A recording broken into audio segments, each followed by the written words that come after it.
Let's solve this problem. If you'd like, you can click the pause button and try to solve this problem yourself before you watch the video. ABCD is a trapezoid.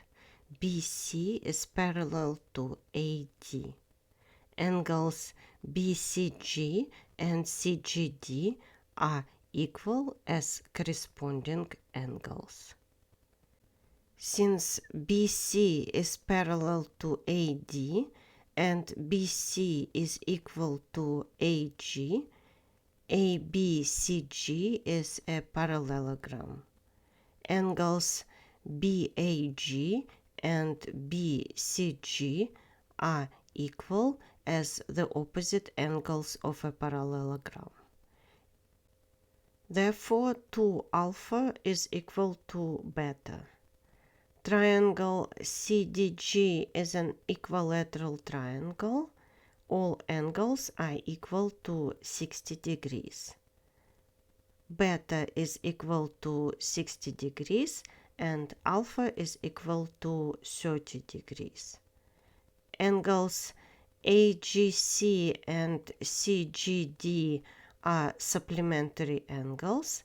Therefore, angle AGC is equal to 120 degrees. Angle AFG is equal to 30 degrees because the sum of the interior angles of a triangle is 180 degrees. Angles AFG and CFK are congruent as vertical angles and both are equal to 30 degrees. Therefore, triangle CFK is a right triangle. It's a 30-60-90 special triangle. The short leg is half the size of the hypotenuse. We can represent CF as 2x.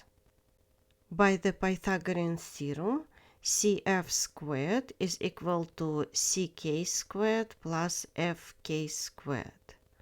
Let's sub in the values, and after simplifying the equation, we are left with x is equal to 4.